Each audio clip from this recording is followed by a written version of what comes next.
Ace Atlas. Well, Laki nyo. So yun guys, magandang buhay sa inyong lahat. Ito na yung rest back natin guys. Kung napanood nyo yung last video, yun nga, namatayan tayo ng kuting, 3 kuting. Yun nanganak si Lunox. Siguro next na magbubuntis yung mga pusa namin, mas maalam na kami. Kaya ngayon, may pupuntahan tayong isang breeder, okay, na biyasa na sa pagbibreed ng mga pusa. Sobrang laki ng cattery niya. So yan, makikita nyo mamaya. Pakikita ko sa inyo yung cattery niya mamaya. Papaturo tayo. Kailangan natin ng kaibigan na gagabay sa atin para sa next na magkaka-baby yung mga pusa natin, ma-handle na namin ng maayos. Kasi ang goal namin is makabuhay ng mga kuting. So kung sakaling makabuhay kami ng mga kuting, first time yun. Okay, tatanong namin yung mga vitamins, yung proper way, kung pagka nabuntis na yung pusa at pasikip na ng pasikip yung kalsada. Ayan, tignan nyo. Sikip na ng kalsada dito. Oo, ayan, parang ano na to, iskinita. At magbabalik tayo in just a few seconds. Syempre, segundo lang yun. Parang, ano lang yun mag-transition ko lang yun, parang ganyan.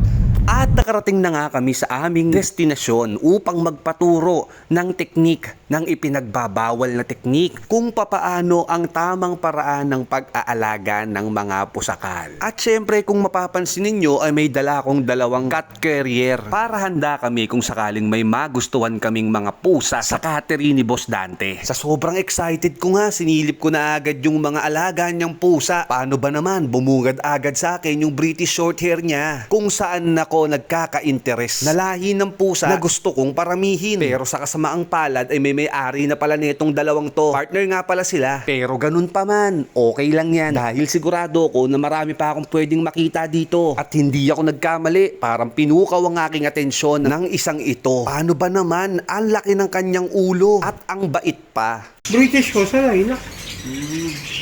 Maano ba to? Kabalik? Oo, malambing yan. Malambing yan. Iwan mo, sige, diretso mo. Malambing yan. Yeah, malambing siya. Sige, kahit kunin mo. Kasi pag ganyang oras, siesta sila, tulog yan, tulog lahat. Okay. Pag ganyang oras, open air lang sila na. Ay, mga ragdan ko sir. Hello. Iwan muna kita dyan dahil tinawag ako ni Boss Dante para ipakita yung ibang lahi ng pusa na meron siya. Ay, ang ganda nito. Original na Norwegian.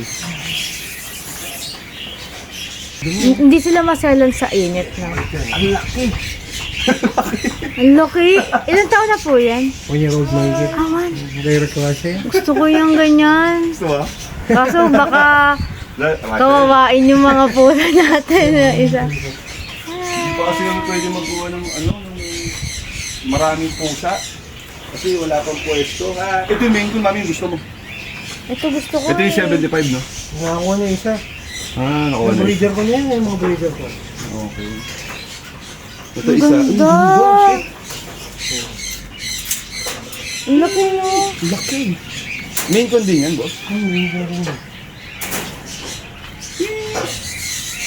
Laki no.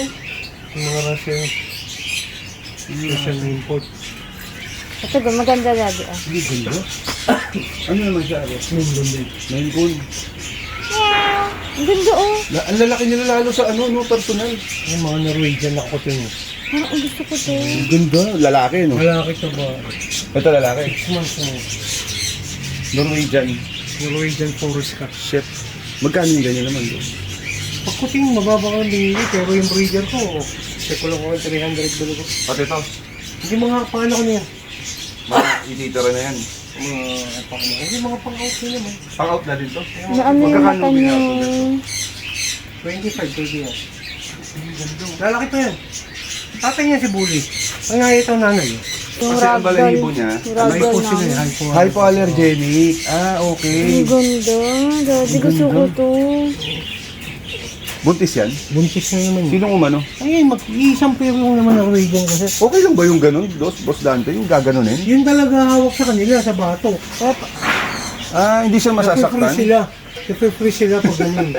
Tsaka mabait ang Norwegian. Mabait, sobrang bait. Kahit sakal-sakal yun. Buntis ka? Buntis ka. Oo, baka nyo pa. Ang laki, Hindi ka siya grabe. hawakan? Para siyang layon. Ba ito? Baka makawala ka. Ang laki. Oo nga.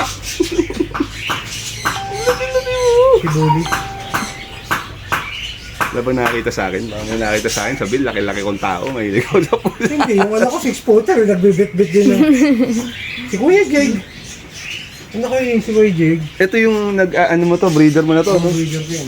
Grabe yung mga pusa niya dito, ang lalaki. Paano ba naman? Nag-i-import siya ng mga pusa from Ukraine and Russia. At sigurado ko, hindi nyo nananaising malaman kung magkano ang mag-import ng pusa dito. Dahil nagkakahalaga lamang ito ng mga 6 digits ang kada isang piraso. Tignan mo naman kasi yung napoproduce niyang quality ng mga pusa. Kamuntikan ko lang ang bilhin tong Norwegian Forest Cat na to eh. Kanina pa nagpapakute. Hello there, cutie. At talaga namang alaga ni Boss Dante ang bawat pusa niya dito. Sabi nga niya, spoiled yang mga yan. Sagana sa mga bitamina at quality ng mga pagkain ng pinapakain niya. Nilabas ko na nga agad yung isa sa napupusuan ko. Paano ba naman? Ubod ng laki yung ulo. At ang laki niya. Lalo na sa personal. Partida, hindi pa sila pinapataba ng husto ni Boss Dante. Dahil minimaintain niya yung mga timbang at iniiwasan niyang magkasakit sa puso at atakihin sa sobrang katabaan. Ang ipapangalan ko sa iyo ay Atlas. At pag sumama ka sa akin ng matiwasay, ay magiging maligaya ka sa bahay. Dahil lahat ng mga magiging anak ng aking mga babaeng pusa ay ikaw ang magiging ama. Nakaka-inlove yung ganda niya. Mukhang di ko napakakawalan to ah. Ang laki ng ulo, maskulado, at bilugan. Copper eye pa siya. Import nga pala yung mga parents nito. Kaya't kita nyo naman ang kinalabasan. Ang gwapo!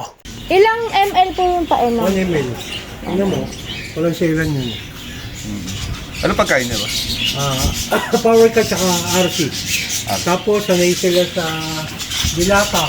Habang pinapakain ko nga si Atlas, ay nagkwekwentuhan na kami ni Boss Dante kung papaano ba ang tamang pag-aalaga ng mga British Shorthair. Hindi ko na nga lang nai-record dahil nahihiya akong tutukan siya ng camera eh. Binigyan din niya ako ng tip ng kung papaano mamili ng pusa at siguradong magagamit nyo rin to. Kung mapapansin kasi ninyo ay pinapakain niya yung pusa sa harap ko para mapakita niya na malakas kumain yung bibilin kong pusa at nasa kondisyon. Hindi rin naman kasi ako nagpapalobo ng pusa. Oo. Yung mataba-mataba. Ang laki ng mukha niya. Inaatake din eh. Ay, inaatake ko yun. Wala. Ang pagkain namin dun, boss, ano eh, nilalapag lang Iniiwanan namin. Dapat may oras. Ay, ganon. Umagat hapon. Hindi ka makakapag-breed ng maayos. Umagat hapon. Kagabi, Umagat hapon. Bale, dalawa lang beses siya. Oo. Twice lang. Lapitan mo dali. Binabalag bali namin. pala yung ginagawa natin. Oo nga eh, kasi iniiwanan lang namin ng ng pagkain. Dapat pala hindi. Nag-vlog ka pa nga pala ngayon. Oo. At ano pa nga ba ang ending? Talagang iuuwi ko na si Atlas. At hindi lang pala isa yung nabili ko. Hindi ko lang nakunan ng video. Ayun o, yung hawak ni Kuya sa harapan. Siya nga pala si Nana. At mamaya pag uwi ko ng bahay, ipapakilala ko rin sila sa inyo. Yan guys, nakauwi na kami. Oo.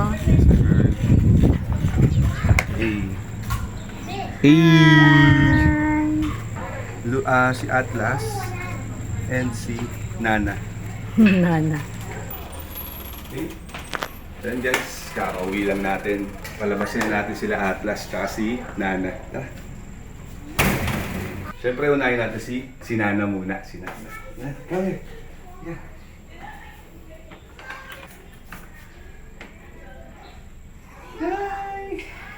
Welcome home! Welcome home, Nana. Sige na, labas ka na. Si Nana, ito si Nana guys.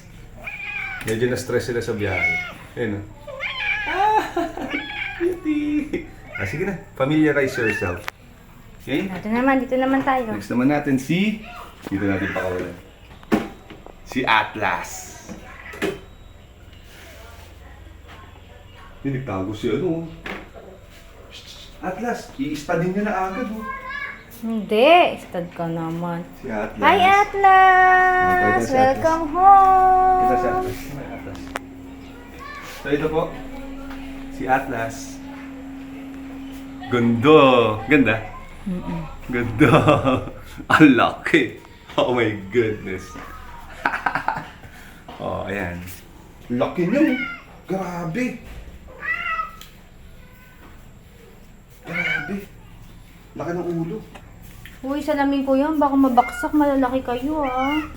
So guys, ngayon nagkakaroon ng meet and greet. Yung mga pusakal namin, no? Tignan nyo. Ano? Sino yan? Sino yan? No. Psst, Pablo. Ayun, tumataas yung balahibo. Pablo! Hindi siya matapang, Daddy. Isa. Inaamoy niyo. Psst. Kunin mo si Pablo, Gagi. Baka may stress. Uy, baka na nga. Kukunin ko si Pablo. Sige. Hindi naman ikaw aagawan. Oo, baby ka pa din namin. Aba, ikaw favorite namin eh. Stress siya. So yan guys, at nakauwi na nga sila. Medyo nangaano pa ako. Maano pa ako, malangis, no? Yun, ingay. Saan siya nagpupunta guys? Ngayon, dahil mahaba yung biyahe natin from Bulacan to Cavite, no? Sobrang layo. Then pakainin natin sila ng masarap na pagkain.